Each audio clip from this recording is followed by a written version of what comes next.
E o ministro Gilmar Mendes, do Supremo Tribunal Federal, recebeu Lula e Janja para um jantar em sua casa. O futuro ministro da Corte, Cristiano Zanin, também foi convidado para o encontro.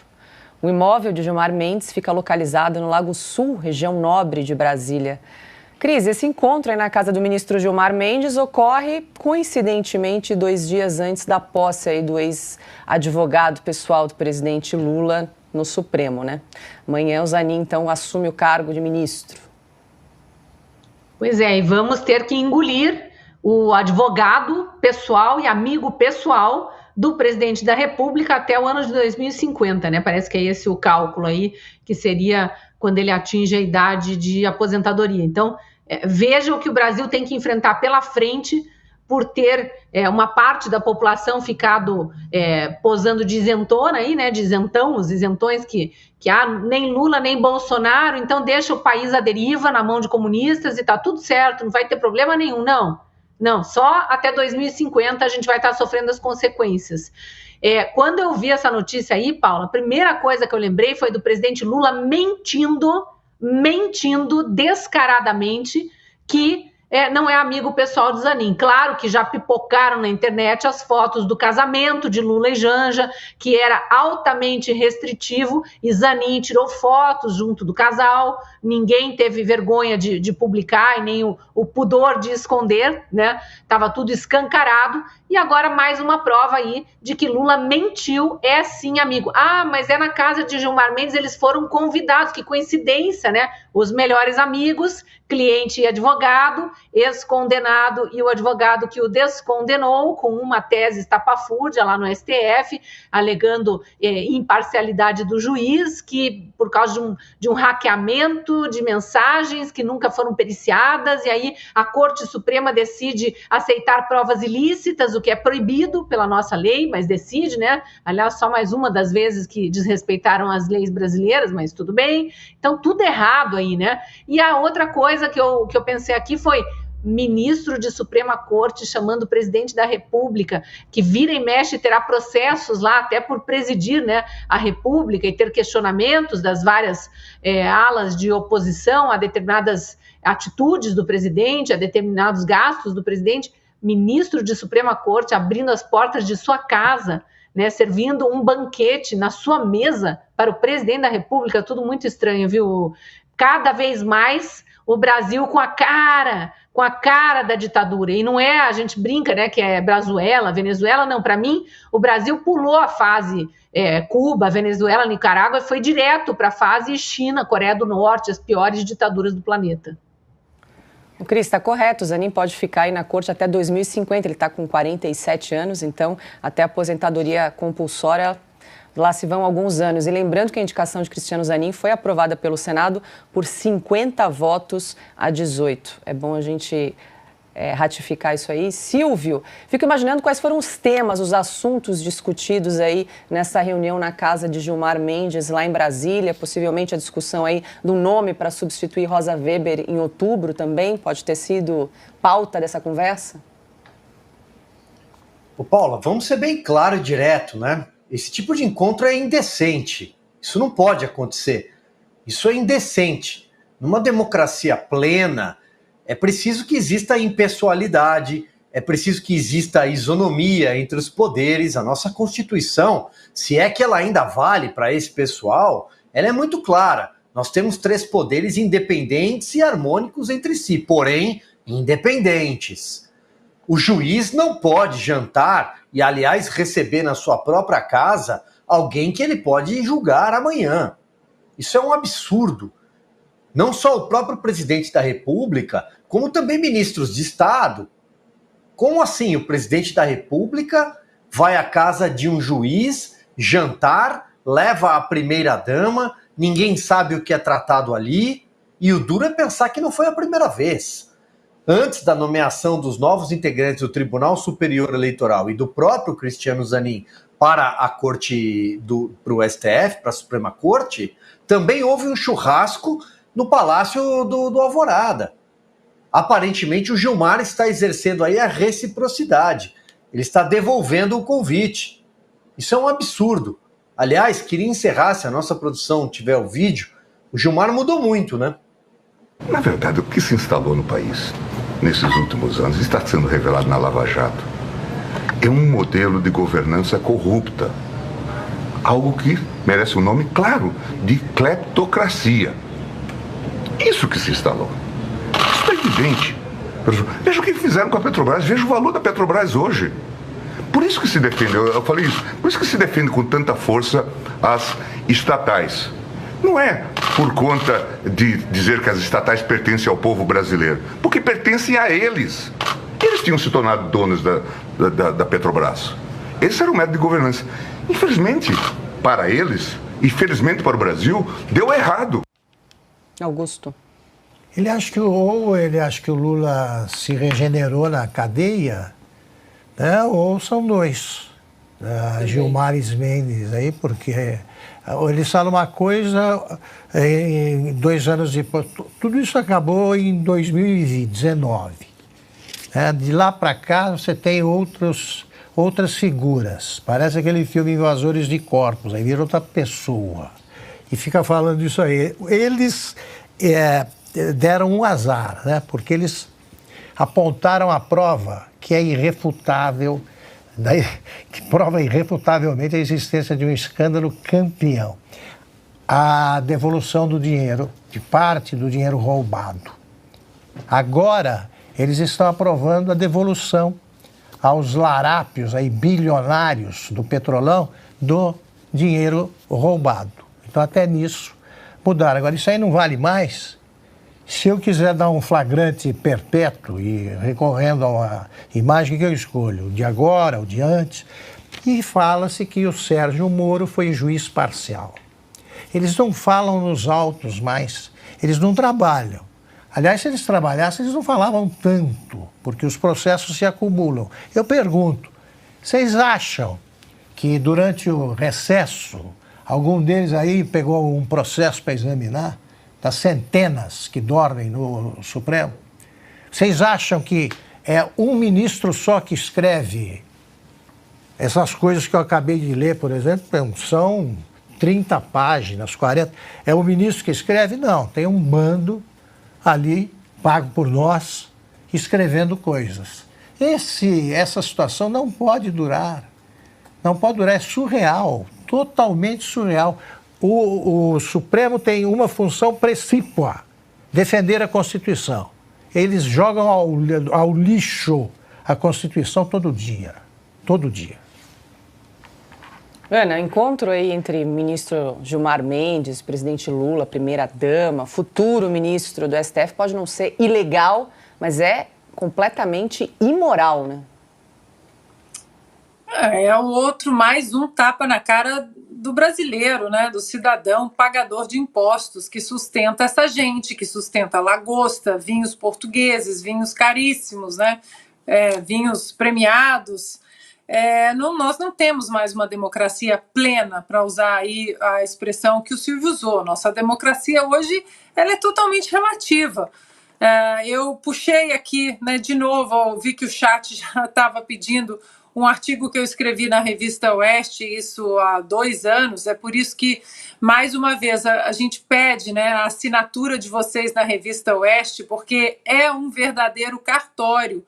Tudo está escrito, se você fuçar. Eu repito sempre, uma querida seguidora do Instagram, a Dirce de Piracicaba, que disse que assinou numa sexta-feira e passou o sábado lendo artigos e notícias de 2, 3 anos atrás, que parece que foram apagadas da velha imprensa, né, no Brasil, e está tudo ali. E aí eu puxei um artigo, uma pesquisa que eu fiz de um artigo que eu escrevi sobre o Gilmar Mendes há 2 anos, e o pessoal pedindo aqui para repetir. Eu vou repetir rapidamente, então peço licença aos meus parceiros. Paula, Gilmar Mendes mandou soltar Marcos Valério, nome-chave do mensalão, acusado de facilitar a fabricação de inquérito falso na Operação Avalanche. Gilmar Mendes mandou soltar José Riva, deem um Google aí, né, conhecido como a maior ficha suja do país, que respondia a mais de 100 ações na justiça por corrupção e improbidade.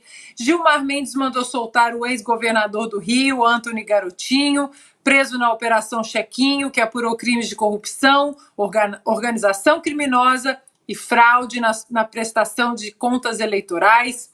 Em 2008, com 2 habeas corpus em 48 horas, ele liberou da cadeia o banqueiro Daniel Dantas, principal alvo e acusado de envolvimento nos crimes investigados pela Operação Satyagraha. Naquela mesma semana, em 2008, ele concedeu habeas corpus em favor do ex-prefeito de São Paulo, Celso Pitta, do investidor Nagy Narras e de outras 8 pessoas também presas durante a finada Operação Satyagraha, que já era ali, o começo da Lava Jato. Depois, Gilmar Mendes mandou soltar Sérgio Cortes, ex-secretário de Saúde do Rio de Janeiro, na gestão de Sérgio Cabral, acusado de fraudes milionárias em licitações. Gilmar Mendes mandou soltar Adriana Anselmo, condenada a 18 anos de prisão por associação criminosa e lavagem de dinheiro. Gilmar Mendes mandou soltar 3 vezes, o empresário Jacob Barata Filho, o rei do ônibus, como era conhecido, que foi preso na Operação Cadeia Velha, que expôs aí um esquema gigantesco de pagamento e recebimento de propina entre empresas de ônibus e políticos do Rio de Janeiro, numa teia que coincidentemente envolvia Sérgio Cabral. Gilmar Mendes, estou quase acabando, Gilmar Mendes mandou soltar Hudson Braga, ex-secretário de obras do ex-governador do Rio de Janeiro, Sérgio Cabral, na Operação Calicut, braço da Lava Jato no Rio de Janeiro.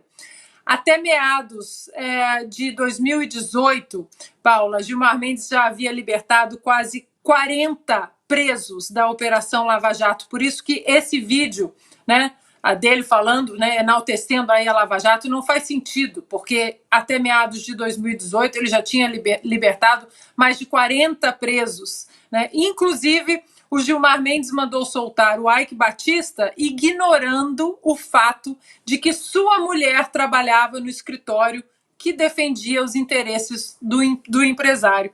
E aí, claro, como a nossa democracia é relativa, o Gilmar Mendes, ministro do Supremo Tribunal Federal, a gente tem que trazer esse vídeo clássico dele fazendo uma homenagem a um advogado de um político corrupto. Eu acho que falo em nome do tribunal de reconhecer o brilhante trabalho da defesa. Sem dúvida nenhuma, nós vimos um advogado que não se cansou de trazer questões ao tribunal, muitas vezes sendo até censurado, incompreendido. Mas ele tinha, vamos reconhecer, uma causa muito difícil, muito personalizada, e sofreu, inclusive, com este congraçamento, procuradores, juízes e mídia. Nós temos que reconhecer, e acho que nesse ponto eu faço, o ministro Cássio, o ministro Carmen, o ministro Lewandowski, o ministro Fachin, todos que já tiveram oportunidade de advogar, eu acho que faço na pessoa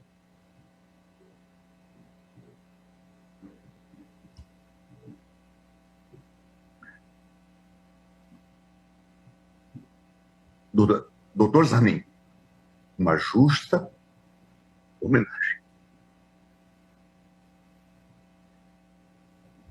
A advocacia brasileira.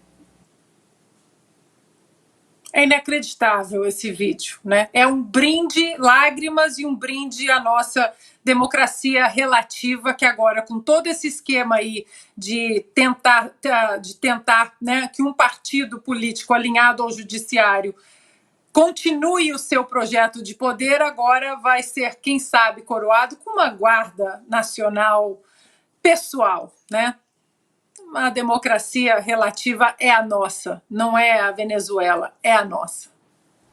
Pois é, Ana, enquanto você lia um trechinho aí desse belo artigo, a gente exibia na tela, vou pedir até para a produção exibir novamente, Gilmar Mendes e os 40 bandidos soltos. Esse artigo é lá de 2020, a gente até comentou aqui, Ana, que merece uma atualização, porque, enfim, não tem fim, As peripécias aí do ministro Gilmar Mendes, é um artigo lá de 2020, publicado na Revista Oeste. Eu gostei do termo, realmente aqui é tudo registrado em cartório. Você que está aí nos acompanhando, assine a Revista Oeste, textos brilhantes de grandes jornalistas, você só vai encontrar aqui na Revista Oeste. É muito simples para assinar, é só entrar no site revistaoeste.com/assine ou então usar esse QR Code que está aparecendo aí na tela para você conferir esse artigo da Ana e vários outros aqui, J.R. Guzzo, Augusto Nunes, Silvio Navarro, Alexandre Garcia, Dagomir Marquesi, enfim, um timaço escrevendo aqui pra gente todas as sextas-feiras, conteúdo inédito no nosso site, revistaoeste.com. Augusto quer falar e aí depois eu passo para a Cris. Queria comentar esse jantar porque esqueci de tratar desse assunto, fiquei mais impressionado com o outro, mas vendo esse vídeo que sempre me comove, se ele, eu penso o seguinte, se ele quase teve de segurar o choro, aí só na frente do Zanin, da Janja e do Gilmar, só ele próprio com Lula e Zanin e Janja, ele deve ter caído num pranto convulsivo. Imagina que não foi esse jantar, para outra coisa não serviu. Encontro entre chefe de poder, não foi. Entre chefes de poderes, isso não foi. Porque o Lula é chefe do executivo, mas o Gilmar, ele ocupa um posto, olha que virou cargo, decano. Decano é quem está há mais tempo na corte, só. Ele não representa a corte. Deveria estar lá a Rosa Weber, então, ou ela deu uma procuração para ele. Não, também eu nunca vi o decano ficar passeando com o caçula, a não ser para mostrar que chegou mais um, que faz parte da bancada, está sob controle. E a Janja também transformou em cargo essa ficção que é a figura da primeira-dama. Ela participa da discussão de assuntos do Estado e deve ter cuidado também, como fez com a posse do maridão, deve ter cuidado do protocolo, né, quem entra primeiro, quem senta aqui, quem senta ali. Isso aí é uma relação incestuosa. Isso não pode haver em nenhum lugar sério. Você tem de renunciar a esse tipo de prazer que parece atrair especialmente os ministros, como eles gostam de jantar, e de jantar inconveniente, né? Como eles gostam, eles passeiam, eles comem. Esse é o regime preferido deles, o nenhum. Cris, rapidamente para a gente fechar aqui o assunto. Não, rapidamente, só para ficar como sugestão para Ana, quando for atualizar a lista aí, Ana, Beto Richa, ex-governador tucano aqui do Paraná, preso em 2018, em plena campanha eleitoral, ele tinha se renunciado ao cargo de governador para concorrer ao Senado, foi preso junto com o irmão, com a mulher e com vários integrantes de seu governo. O Ministério Público investigava um esquema de propina, direcionamento de licitações de empresas, lavagem de dinheiro e obstrução de justiça. Adivinhe quem mandou soltar a turma toda? Gilmar Mendes.